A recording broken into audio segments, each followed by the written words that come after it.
Hey folks, good afternoon.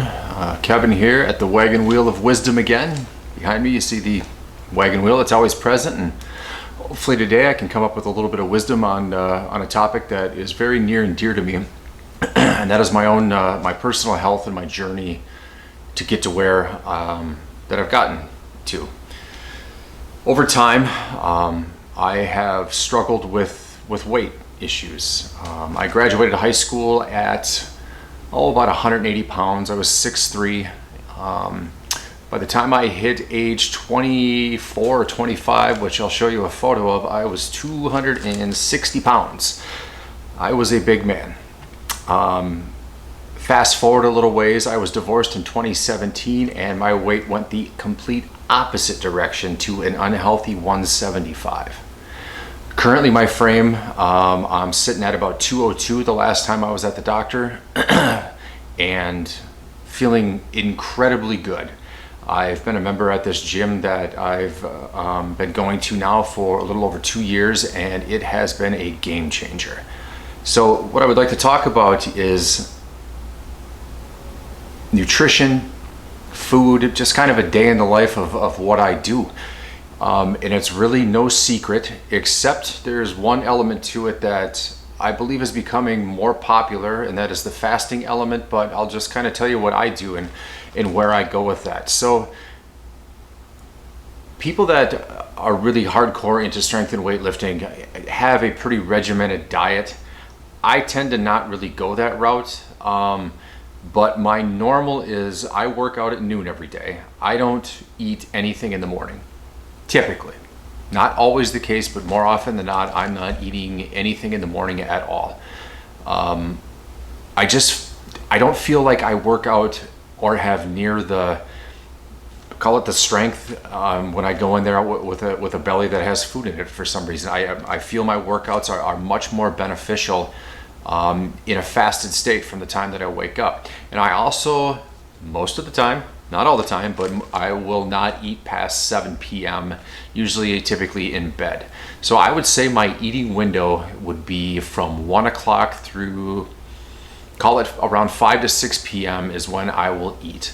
It is typically a very high protein diet. I went pretty much keto / carnivore, and when I did that with the way my body operates, anytime I've had pasta anymore, if I eat pizza or anything like that, or basically any carbs in general, especially sugar. Jesus, if I tried ice cream now, I'd probably, maybe melt, if that's a terrible metaphor, but I always seem to get headaches now. My throat gets phlegmy.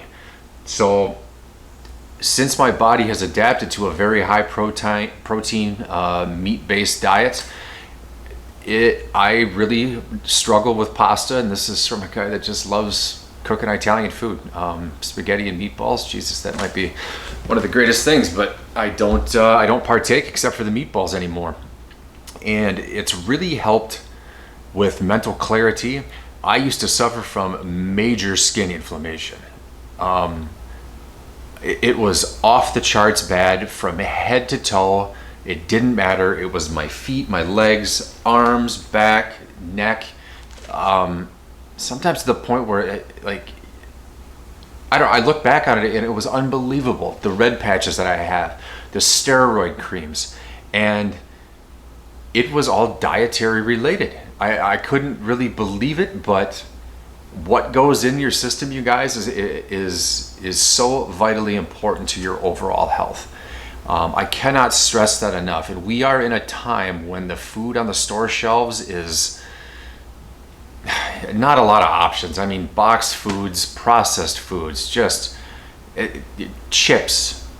just literally crap on our store shelves. It's depressing, but at the same time, it's really helped me just, basically shop in the meat section. I do eat vegetables quite a bit, which again kind of goes away from the carnivore aspect of it, but I believe the body likes, vegetables. So if I were to give a ratio, I would say 80 to 90% meat based with, I'll do lettuce, like summertime right now, it's harvest time around here. So tomatoes are coming. I Love me a good tomato, put some salt and pepper on that, maybe some basil and some fresh buffalo mozzarella. I'm from Wisconsin, so you're eating cheese here regardless. It's just the way it is. It's how we roll up here. But the one caveat and the one thing that I just cannot stress enough, and I've talked about this in other videos, the drinking. I used to love me some IPAs, and that too, of course, was causing much of the skin inflammation. It took, man, the better part of 3 to 4 months of just going clean and not drinking, not eating carbs before that skin issue started to shift. I don't mean completed its shift where my skin, but my skin now is like, there would be patches all over the place on me, legs too. But it has completely subsided.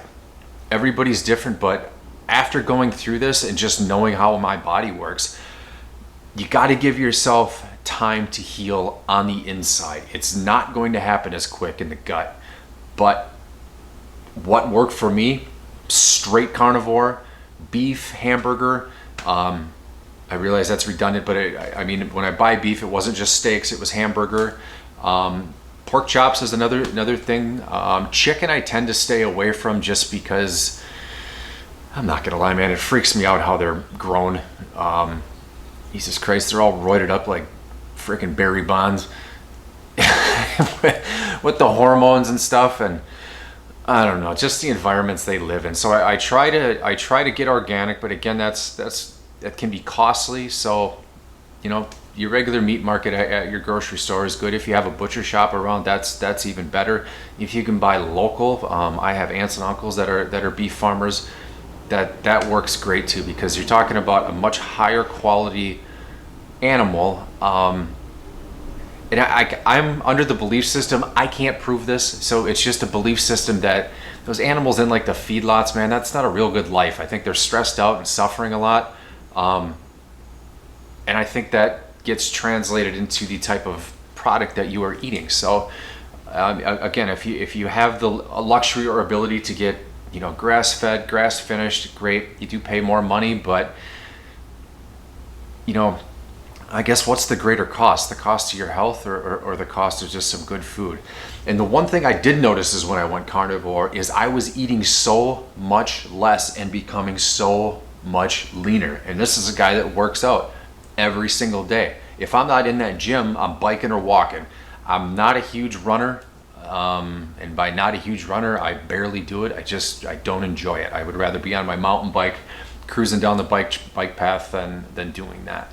So that is the diet. And as far as weight training goes, it is a very, I would call it a hybrid gym. For the first 45 to 50 minutes, it is strength training. You know, squats, deadlifts, bench press, shoulder press. And then the one thing my trainer has really taught me a valuable lesson on is those smaller muscle groups that I never even paid attention to before, and how vital that is to your overall muscular development throughout your entire body. That was completely off my radar at that time.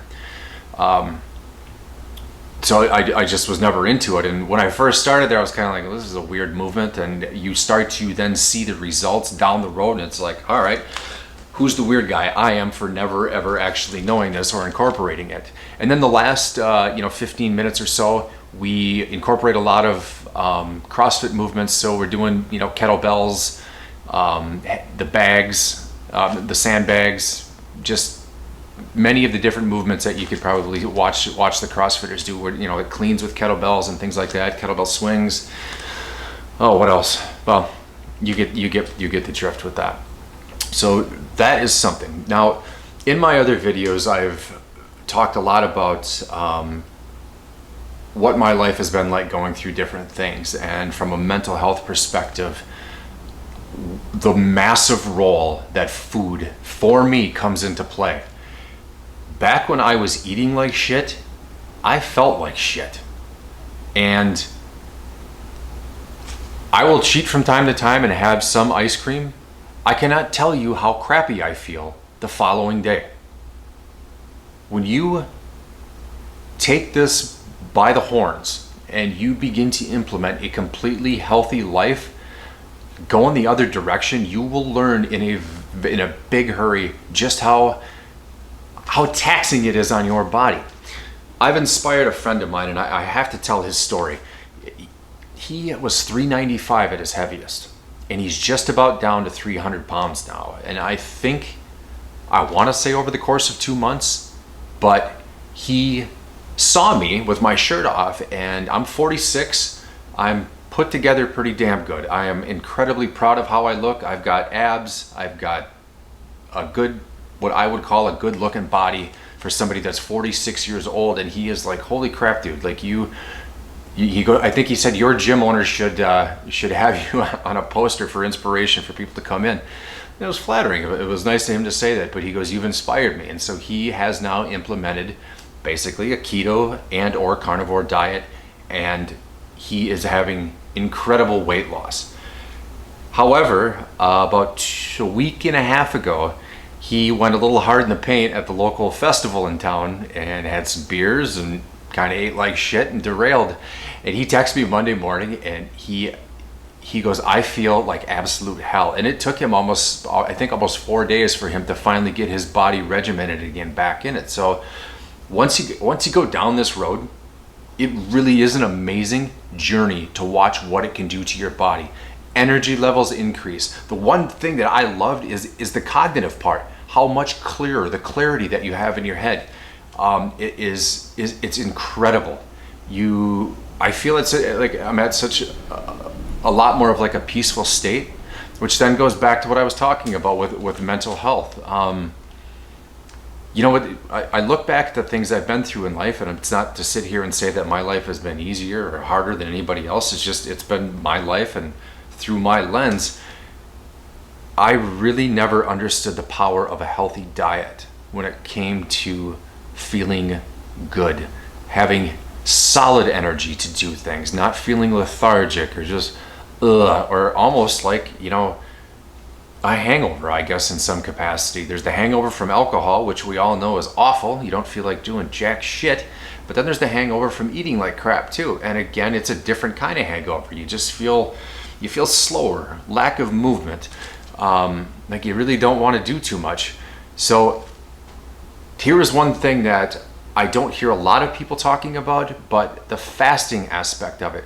If I eat like crap the night before, I'm fasting the whole next day. Without question. My body responds incredible to that. It takes a hot minute for you to kind of get into the groove of that and getting used to fasting, but again, I look at my body as what I put into it, like a gas tank at a car. You wouldn't put sugar in the gas tank of your car for the obvious reason that your engine would be Your body isn't any different, guys. It really isn't. And that crap needs to get burned off in some way, shape, or form. Fasting I have found to be incredible. Now, please learn about fasting, because there's different routes to go and different things to do. I am also a big believer in my nutrition plan in multivitamins. And before you fast, I think you should nutrify your body. There's been studies out there, I don't have them up, but just people talking about it can potentially knock a kind of a hornet's nest loose if you're under nutrified and you're fasting extended periods of time. And I mean like days at a time, where your body begins to rob vital nutrients from places that they should be in to make up for what it's losing. The other thing that I do add all the time when I'm fasting is salt into my water. I get Himalayan pink sea salt, add that to my water. That's a daily thing. It's understated how valuable salt is for your body. And I'm not, sitting there going like this. It's a matter of reaching my fingers in, sprinkling it in, probably do 2 or 3 of those, and that's a decent amount of salt. When you're fasting, you do burn through salts faster, so I will add a little bit more salt if I'm fasting too. So that is kind of my daily kickoff with nutrition, and I can't tell you, man, what a difference it's been. And I'm going to show you those photos. When I look at myself when I was 260, and when I look at myself when I was 175, it looks like a different human being. Kind of frightening, but motivating. It's motivating. And I talked about this in another video. You know, if you can't afford a gym membership, I've got a dumbbell rack over here from 5 pounds to 25 pounds. That's all you need. You can do air squats with the weights, and you can do push-ups on your own. That's easy to do. You can do lunges. You can really do a whole home body workout. And I do something called hundreds almost daily, 100 air squats and 100 push-ups. Watch your body change when you do this. Get 100 push-ups done in a day. I don't care how long it takes you. You know, if you want to do 5 at a time and take a 5-minute break, fine. Fine, do it. If you have to do them off your knees, fine. Develop the muscles and go from there. The air squats too. You're going to find out in a hurry maybe how weak the lower body is, but you know, that's all part of the game. It isn't going to show up in a day's time, you guys. I've put foot to ass for a few years now in the health department, and it's rewarding. It takes dedication, because there are days I did not want to go, but now I am in love with it. I'm in love with how I feel. I'm in love with the change. I don't ever want to go back to drinking Kevin, smoking weed Kevin, overeating Kevin, a guy that was hiding from his pain and using outlets to get rid of it. There's my outlet right over there at the gym, which is an eye shot of where I live. And I think any of you can change your lives if you really want to, and just get after it. It really is a beautiful thing. So that's my take. This is a rather short video and a little bit different, but I have talked about mental health things that have been going on in my life in the previous videos, but to maintain a nice, level head, and don't get me wrong, I still lose my mind at some things from time to time, but having that outlet, eating right, keeping the body nutrified, a multivitamin a day, guys, you should be taking, because, as I said, that the food in stores, so undernutrified.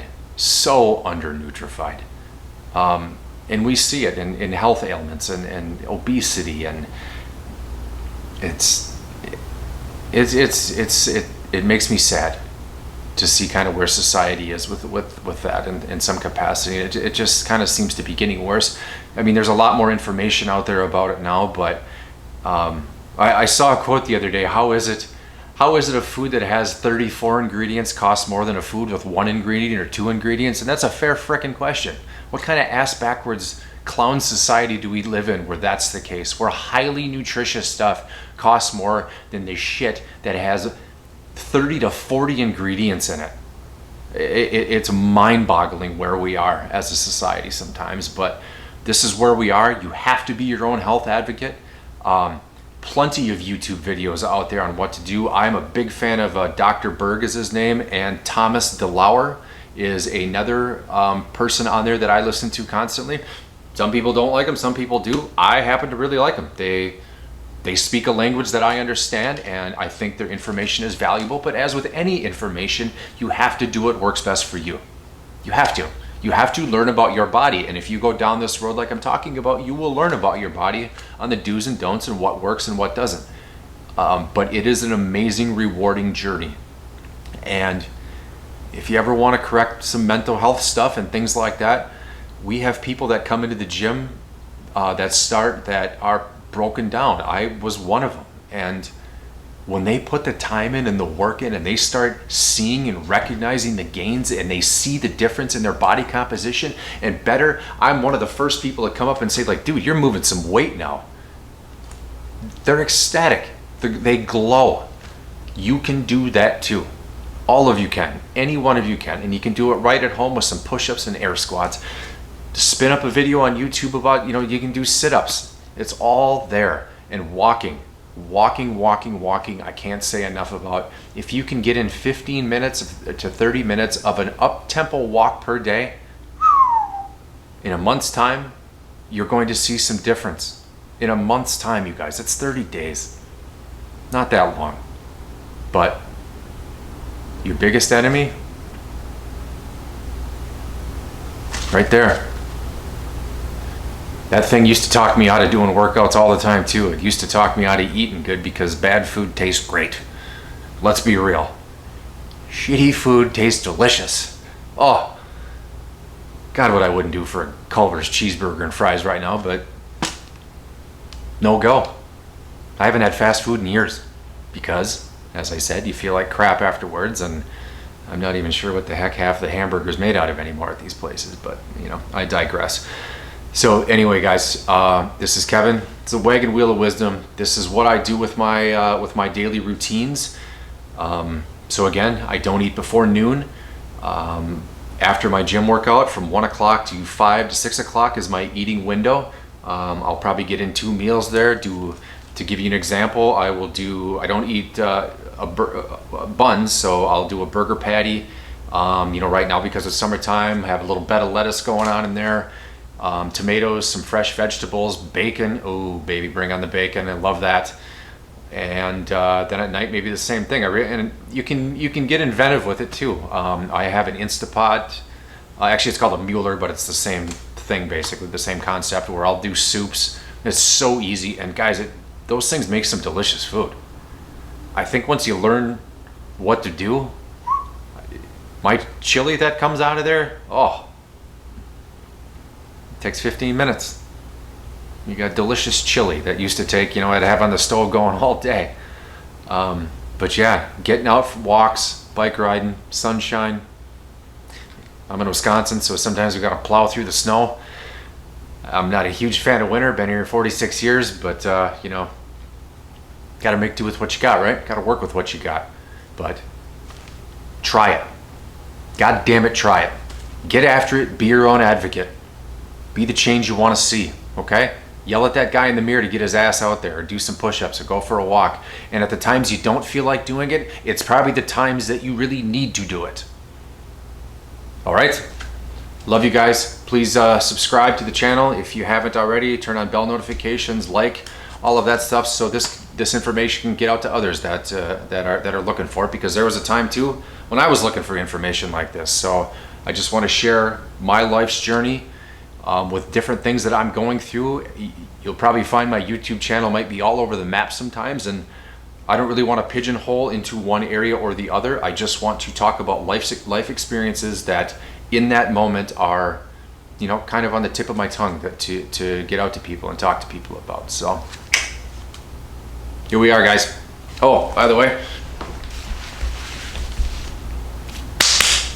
46.